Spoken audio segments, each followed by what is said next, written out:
the use case of using a bot to do human labor through teleoperation to start. Yeah. Yes, 100%.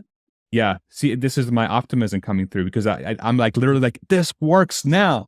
This works now. I know it works.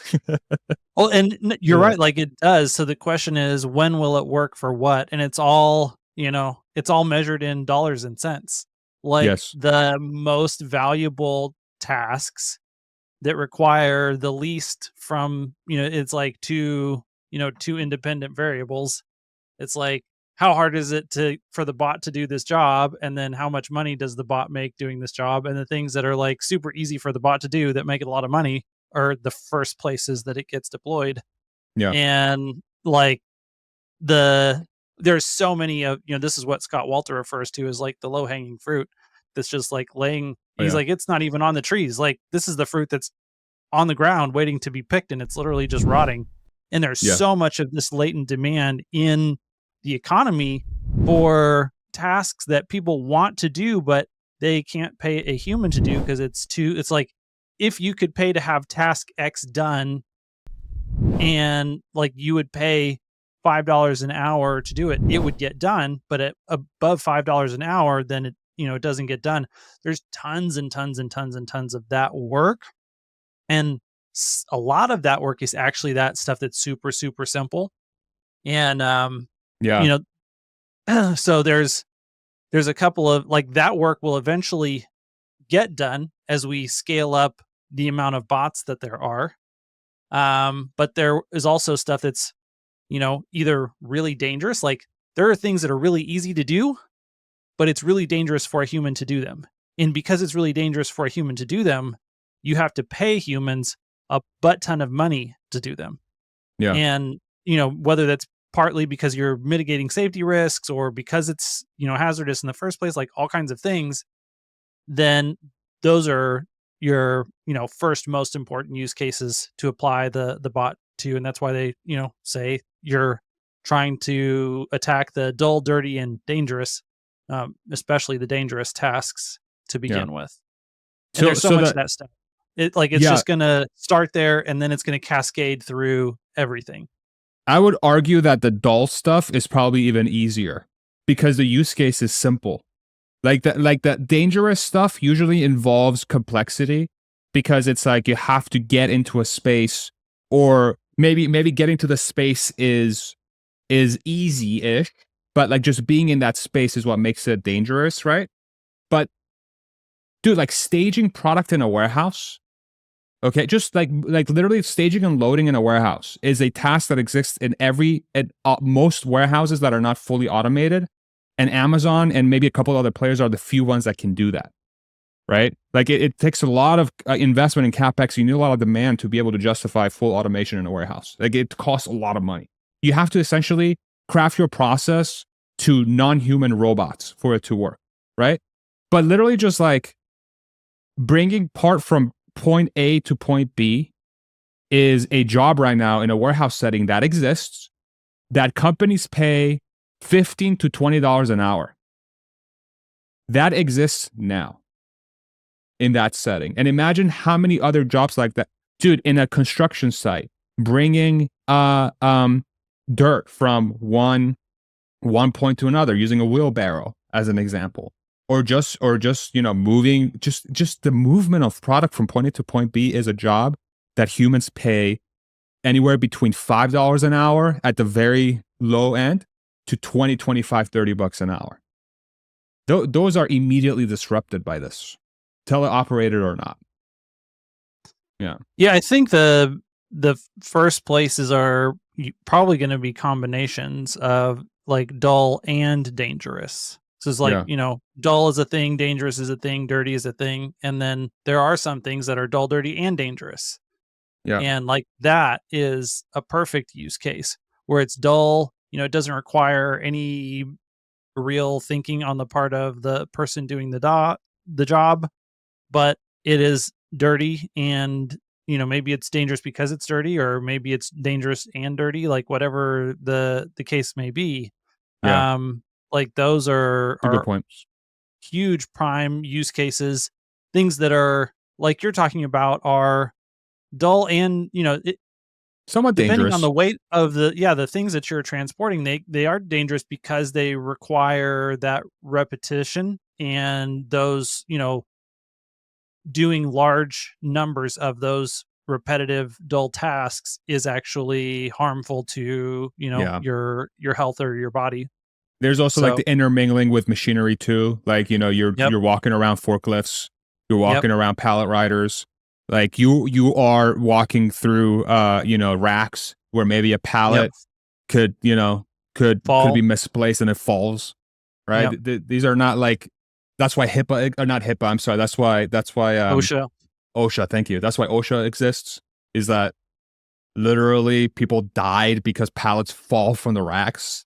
It's crazy stuff, right? So no, I think that you make an excellent point. Okay, so the bot obviously is like ridiculous, completely ridiculous. But can we hit Robotaxi? Yeah, okay. The design of it is insane. I love the design of it so much. So I think, in my opinion, if I can bring this up real quick, what Tesla has done with the profile design of this car, meaning like from the side, that is the most beautiful car they've ever made. That is stunning. That is a stunning design. And the reason why it's so stunning is the proportions of it are mwah. The proportion of the front hood to the rear is like, 1/3, 2/3. It almost follows like a Fibonacci type like inspiration. This curve right here, right? And it's obviously made to be incredibly aerodynamic. This tail, right, that teardrop, it's got that beautiful teardrop shape that Porsches are known Mhm. for, right? It's like well, the Porsche is like a reverse teardrop, right? This is like almost got like a forwards teardrop where the bulb end of the teardrop's facing forward. But and I highly doubt those that rim protector is going to be in the production. I think they're doing that for show because God help you if you hit a pothole.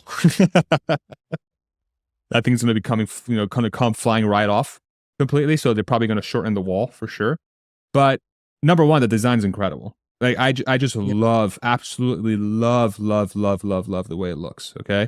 Do you But think I that the, production version will have those larger wheels in the like, those rear wheels are significantly larger than the front wheels, which definitely adds to the aesthetics of the whole thing, like, it looks mean with those giant are they rear real? wheels.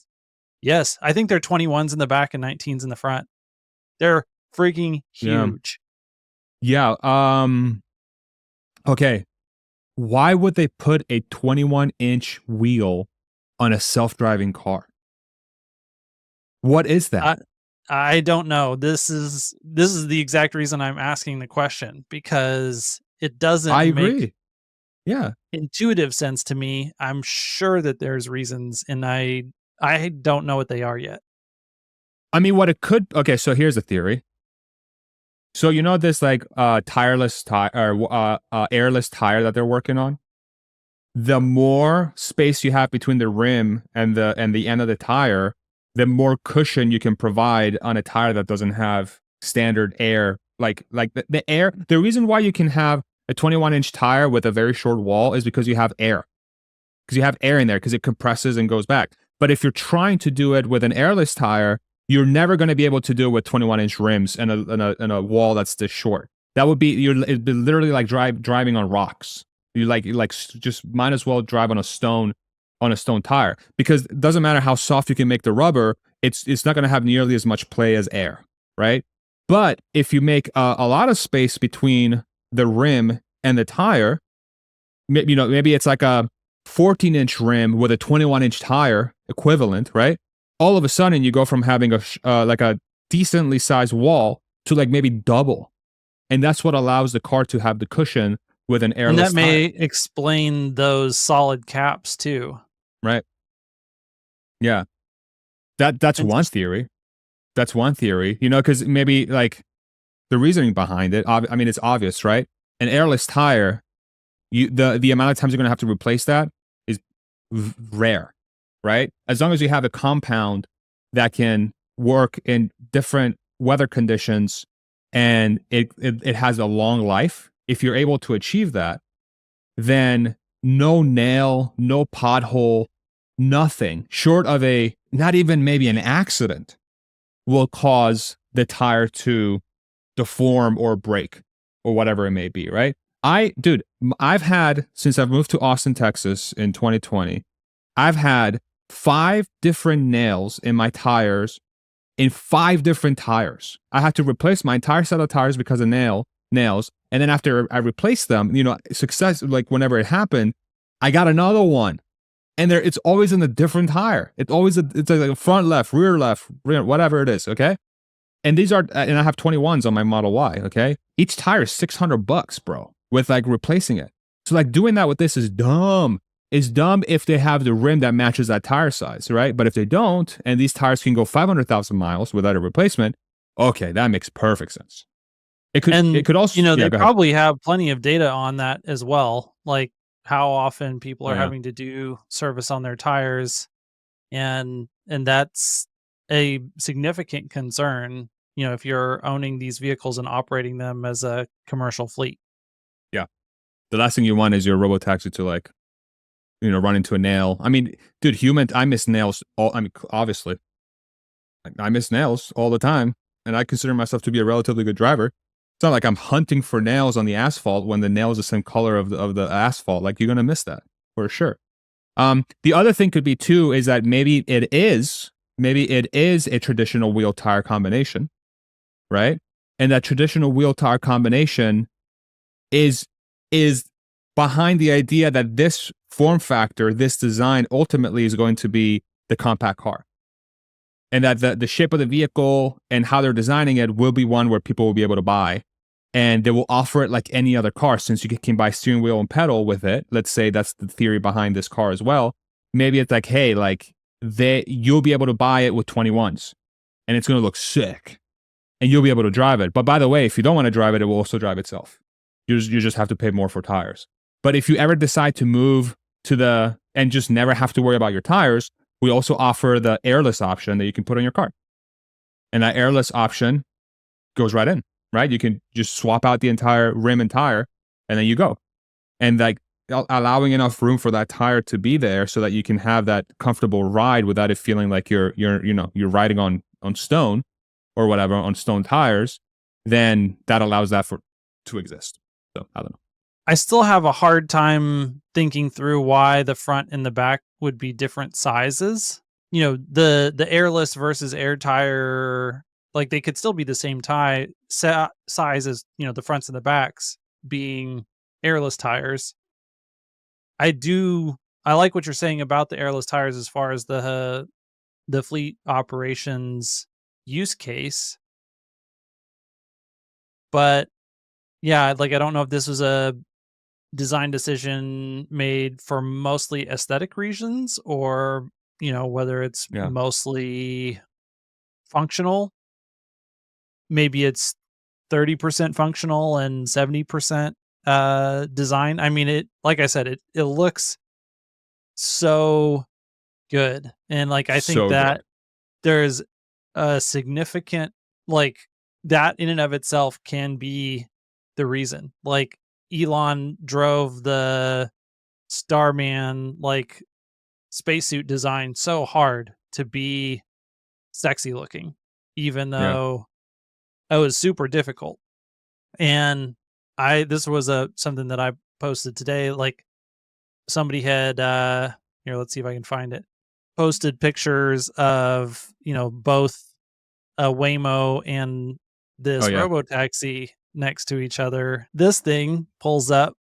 Like if you have the option of 2 Robotaxis sitting there and they're both going to get you to this place that you're going to